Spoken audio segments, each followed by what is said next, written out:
muitas vezes, mesmo tendo promessas, mesmo sabendo do que Deus tem para as nossas vidas, quando o dia da dor chega, muitas vezes é difícil de reagirmos.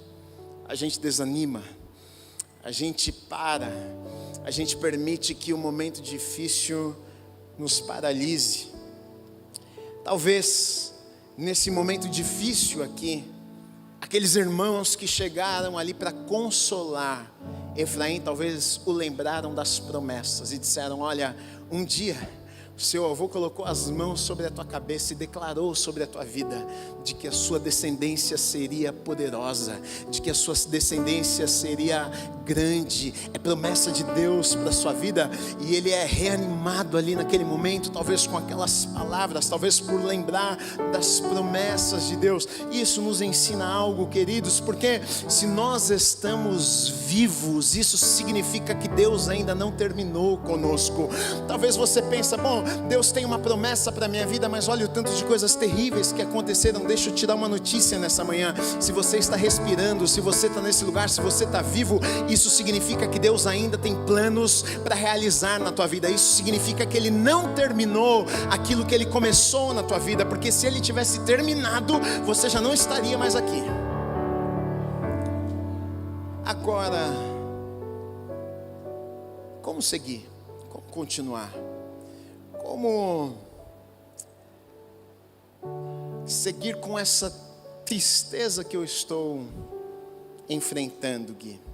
Às vezes a gente pensa que para continuarmos, a gente tem a falsa ideia de que talvez o consolo seja algo como se Deus tirasse de nós aquela tristeza e agora eu estou consolado, não tenho mais tristeza nenhuma, não estou sentindo mais nada, como se tivesse agora uma amnésia de tudo que aconteceu. Então eu recebi um consolo e agora não lembro de nada, não estou nem um pouco triste. E a gente vai ver que no texto não é exatamente isso que acontece.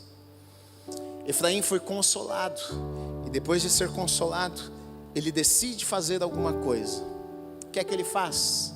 Ele se deita com a sua esposa, ela é engravida e ele vai ter um filho. O que ele está nos dizendo com esta atitude que ele tem? Eu não desisti de viver. Apesar das dores e apesar dos problemas e apesar das dificuldades, eu decido continuar.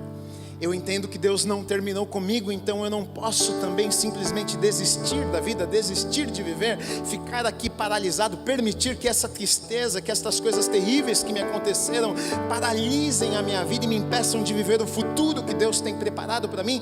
Então ele decide continuar e ele decide ter mais um filho.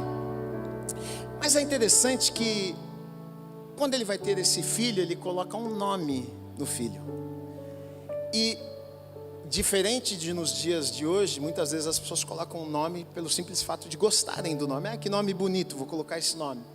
Nesse tempo aqui não.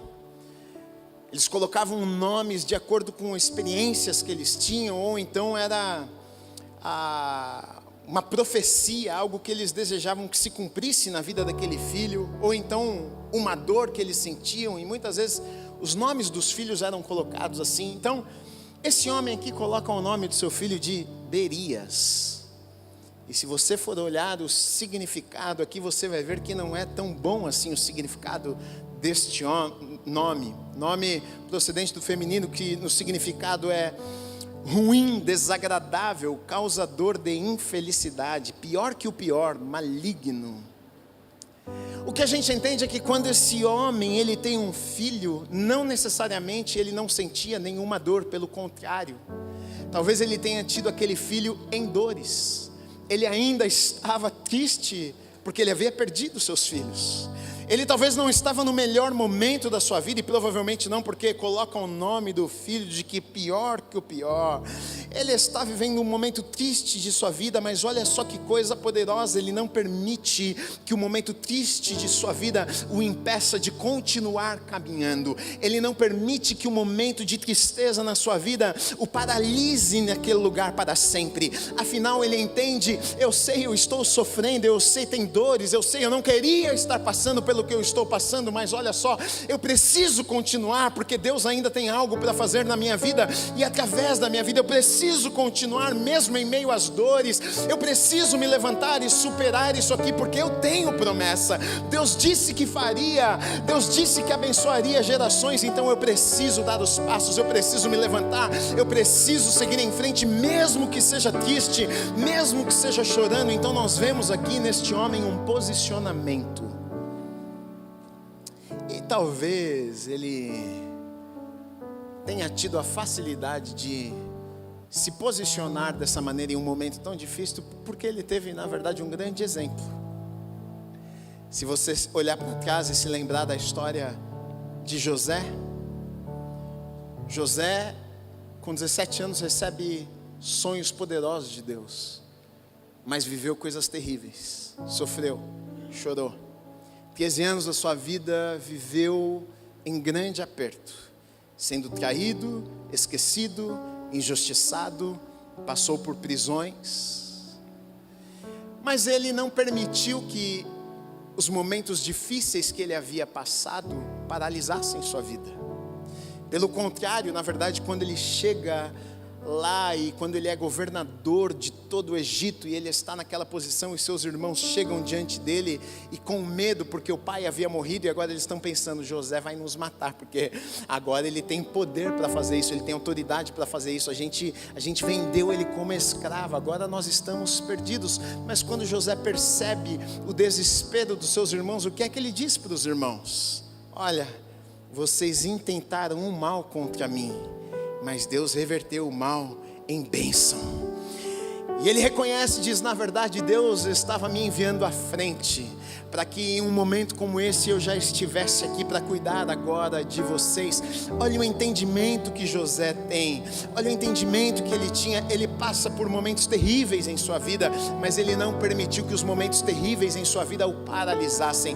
Tanto que você vai ver na palavra que inúmeras vezes quando mostra José estava na cadeia, José estava ali, José estava na casa de Potifar, o texto nos diz: e Deus era com José. José estava enfrentando sim dias difíceis, mas uma certeza em seu coração, aquele sonho que Deus colocou no meu coração, um dia vai se tornar realidade. Eu não vou permitir que estes momentos difíceis roubem aquilo que Deus tem preparado para a minha vida. Eu sei está difícil, eu sei é dolorido, eu sei não é fácil, mas eu continuo caminhando, eu continuo fazendo aquilo que eu tenho que fazer, porque eu sei que aquele que começou a boa obra na minha vida, Ele é fiel para completá-la.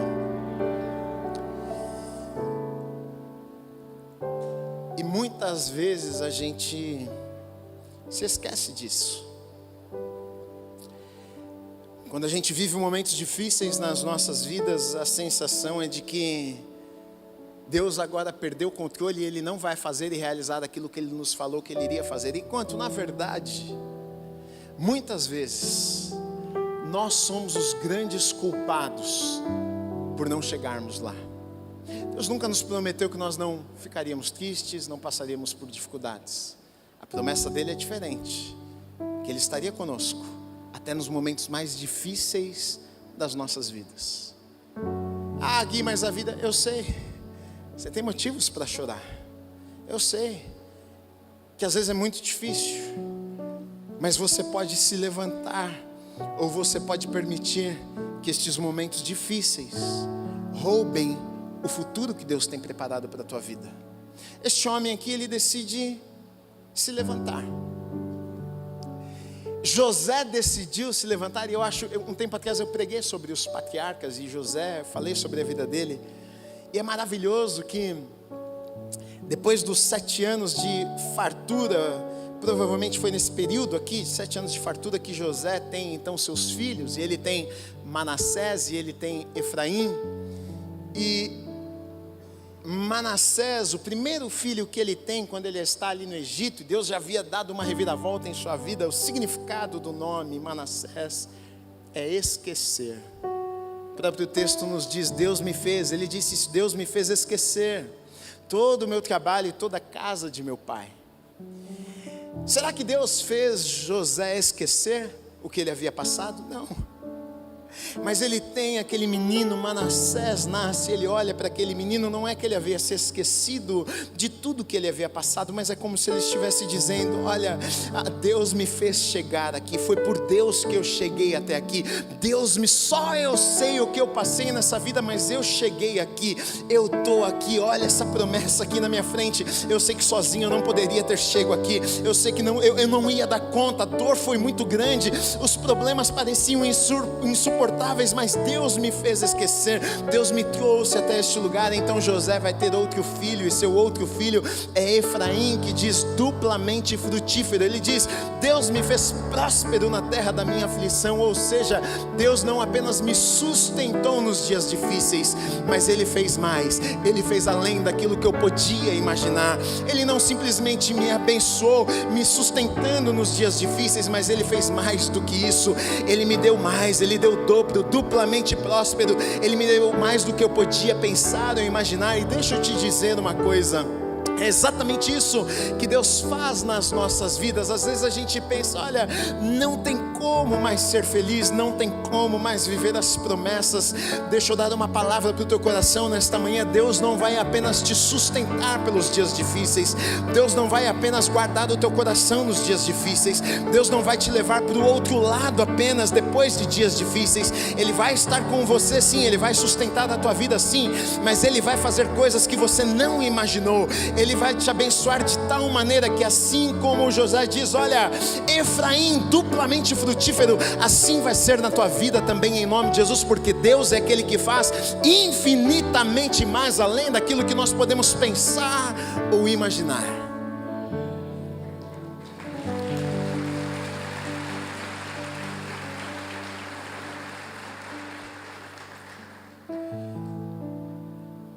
É fácil? Não. Leva tempo, demora às vezes, parece que não vai passar, dói demais. Mas eu não posso deixar de acreditar, eu não posso deixar de confiar, eu não posso deixar de olhar para Deus e descansar o meu coração nas mãos dEle, sabendo que Ele é soberano, sabendo que Ele controla todas as coisas, sabendo que Ele tem o melhor preparado para a minha vida. Mesmo com estas coisas ruins que aconteceram. Às vezes é difícil,